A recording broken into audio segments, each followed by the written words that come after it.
ஒரு கார்த்திகை மாத கருக்கிருட்டு. செங்கல்பட்டிலிருந்து படப்பிடிப்பை முடித்துக்கொண்டு எம்ஜிஆர் அவர்கள் நடுநிசி 12 மணி வாக்கில் காரில் வந்து கொண்டிருக்கிறார். கண் விழித்தவாறே தனது காரில் எம்ஜிஆர் அவர்கள் வந்து கொண்டிருந்த பொழுது வழியில் போலீஸ் உடையில் நின்ற ஒருவரை பார்க்கிறார்.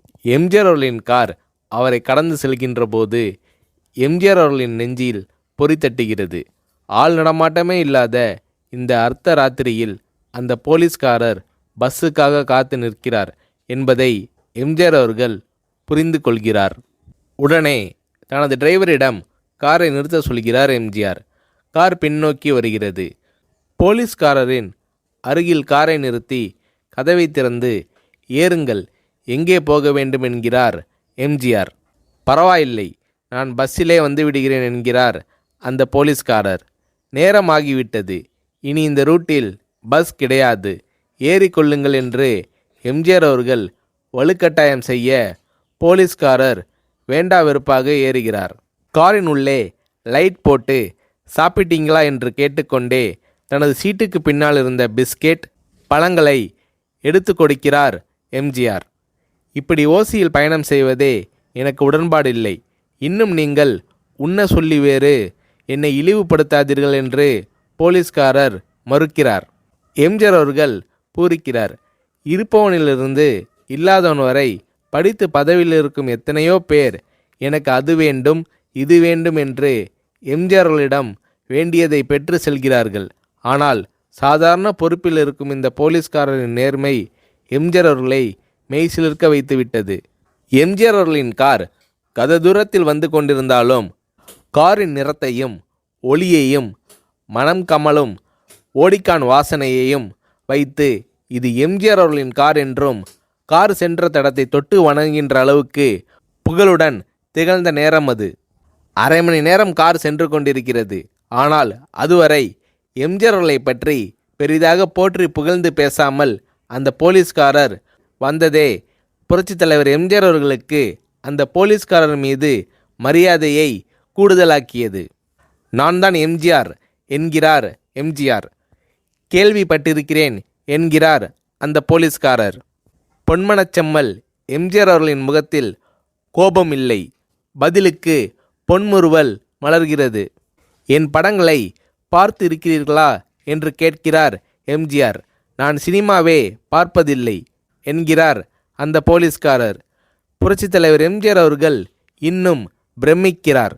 இப்போது கார் சத்தத்தை தவிர ஒரே நிசப்தம். போலீஸ்காரர் தனது வீட்டிற்கு 1/2 கிலோமீட்டர் தூரத்திற்கு முன்பே காரை நிறுத்த சொல்லி இங்கேயே இறங்கிக் கொள்கிறேன் என்கிறார். ஏன், நீங்கள் குறிப்பிட்ட அந்த விலாசம் இன்னும் 1/2 கிலோமீட்டர் தூரம் இருக்கிறதே என்கிறார் எம்ஜிஆர். சாதாரண போலீஸ் உத்தியோகத்தில் இருக்கும் நான் காரில் வந்து இறங்கினால் என் வீட்டிற்கு அருகில் உள்ளவர்கள் என்னை தவறாக நினைத்து கொள்வார்கள். இதுவரை இப்படி நான் யார் காரிலும் ஓசியில் வந்து பழக்கமில்லை. நீங்கள் எவ்வளவு தூரம் செய்த உதவிக்கு நன்றி என்கிறார் அந்த போலீஸ்காரர். புரட்சித் தலைவர் எம்ஜிஆர் அவர்கள் அதற்கு மேல் எதுவும் பேசவில்லை. அவர் எந்த போலீஸ் ஸ்டேஷனில் பணிபுரிகிறார் என்பதை மட்டும் கேட்டு தெரிந்து கொண்டு கிளம்புகிறார். அடுத்த நாள் செங்கல்பட்டு போலீஸ் ஸ்டேஷனுக்கு ஃபோன் செய்து நான் எம்ஜிஆர் பேசுகிறேன் என்கிறார் எம்ஜிஆர். ஃபோனை எடுத்த டிஎஸ்பி உதறலோடும் உற்சாகத்தோடும் தலைவரே வணக்கம் என்கிறார். இரவு சந்தித்த போலீஸ்காரரை பற்றி விசாரிக்கிறார் எம்ஜிஆர். அந்த டிஎஸ்பி சொல்கிறார், நீங்கள் குறிப்பிடும் அவர் இன்று விடுப்பில் இருக்கிறார். அவர் கையூட்டு வாங்காதவர், கடமை தவறாதவர், காவல்துறையின் நேர்மைக்கு இவரே இலக்கணம். வெற்றிலை பாக்கு, பீடி, சிகரெட் போன்ற போதை வஸ்துக்கள், நாடகம், சினிமா போன்ற பொழுதுபோக்கு அம்சங்களையெல்லாம் இவர் அறியாதவர். கல்யாண வயதில் உள்ள 3 பெண்களையும் கரை சேர்க்க முடியாமல் கஷ்டத்தில் இருக்கிறார் என்கின்ற விபரம் டிஎஸ்பியால் எம்ஜிஆர் அவர்களுக்கு சொல்லப்படுகிறது.